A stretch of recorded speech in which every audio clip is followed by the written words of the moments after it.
It was 1972, and journalist at the Washington Post, Bob Woodard, had just completed a series on the attempted assassination of Alabama Governor George Wallace. Most of his previous articles were pieces on unsanitary restaurants and small-time police corruption, so he was excited to be getting juicier stories. Woodard was assigned a story on a burglary at the local Democratic HQ, but he was not particularly excited, fearing that he was being put back on a boring beat. Later that day, he found out that it wasn't in fact the small local Democratic Party office, but the HQ of the Democratic National Committee in the Watergate complex, and Carl Bernstein, only a few desks down, was working on the same story. It wasn't long before the first piece in a series of over 25 stories was published to the front page of the Washington Post. On a call with Alfred E. Lewis, it was revealed that 5 men were arrested at 2:30 a.m. in the Watergate complex. Each seemed familiar with the complex and were fully donned in business suits and wearing Playtex rubber gloves. Police had seized walkie-talkies, 40 rolls of unexposed film, 2 35mm cameras, lockpicks, pen-sized tear gas guns, and bugging devices that were suited to pick up telephone and room conversations. Each man had also been carrying cash, totaling almost $2,300 in mostly $100 bills. Later that afternoon, a preliminary hearing to set bond was being held, and Woodard would not be missing that.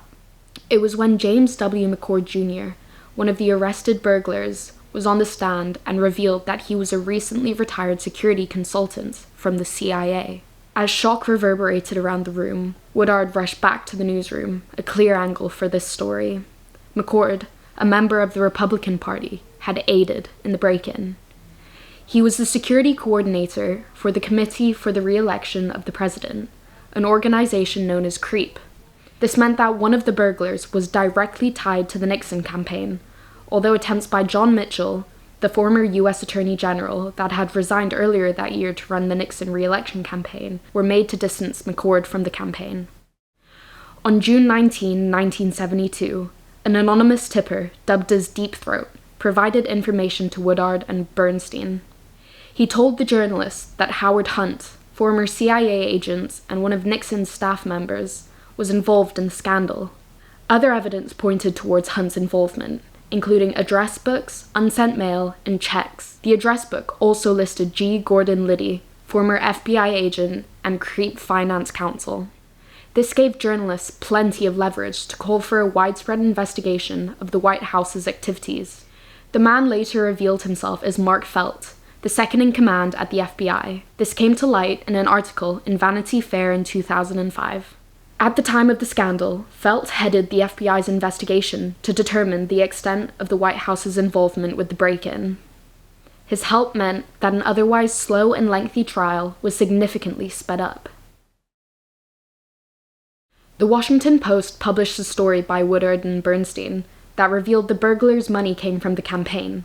The $100 bills found on the burglars were traced to Bernard L. Barker's, one of the 5 burglars, bank, and came from 5 deposited checks, one of which was for $25,000 and came directly from the campaign.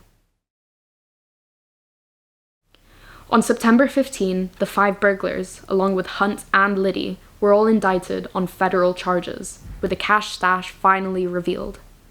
Later, on October 10, Woodard and Bernstein reported that a cover-up over the spying and sabotaging against Democratic candidates by top Nixon aides and the CREEP was well underway. Regardless of the investigation, on November 7th, Nixon was re-elected. He had won over 60% of the vote and took every state other than Massachusetts. In January of 1973, the burglars' case had gone to federal court, where Hunt and 4 of the burglars pleaded guilty. Liddy and McCord decided to go to trial, where they were convicted by the jury. On the 7th of February, the Senate established a committee to look into the scandal after a unanimous vote and further investigations began. Articles from March 23rd to the 29th revealed that McCord had sent a letter to the presiding judge in hopes for leniency after facing a 45-year sentence. The letter stated that there was a political pressure applied to the defendants to plead guilty and remain silent, otherwise meaning that people testifying under oath had perjured themselves, and that the break-in was in fact approved by higher-ups. On April 19th, it was revealed that Mitchell and John W. Dean III, a member of the Nixon administration, had both approved and helped to plan the bugging. They also conspired to buy the silence of the 7 that were convicted in the break-in. From April to May, multiple more stories were published that further looked into the scandal.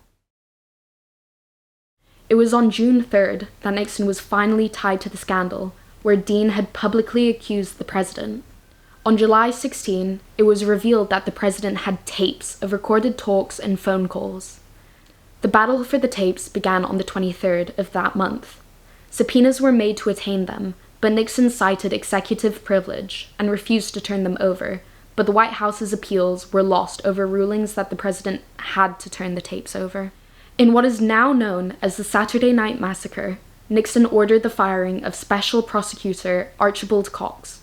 He had initially asked his Attorney General to carry it out, but he refused and then resigned.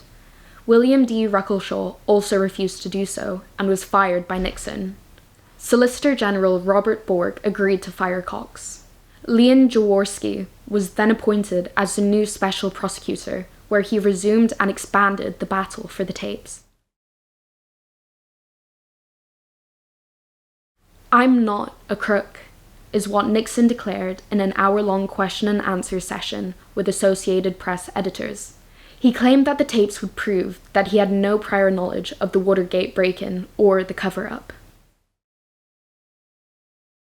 In the first tape that Nixon's personal secretary, Rose Mary Wood, transcribed, there was over 18 minutes worth of gaps. The tape featured a long conversation between Nixon and Bob Haldeman, former White House Chief of Staff, that was held 3 days after the break-in. After an additional 64 tapes were handed in, a recording revealed a conversation between Nixon and Haldeman 6 days after the break-in. The tape proved that Nixon was well aware of the break-in before he claimed to have been notified of it. The president could be heard approving a plan to have the CIA block the investigation by saying that tracing the money would jeopardize a national security operation. Finally, on the 8th of August, Nixon announced his resignation in a televised address to the country. In the end, 16 men were sentenced to prison, and there the Nixon administration ended.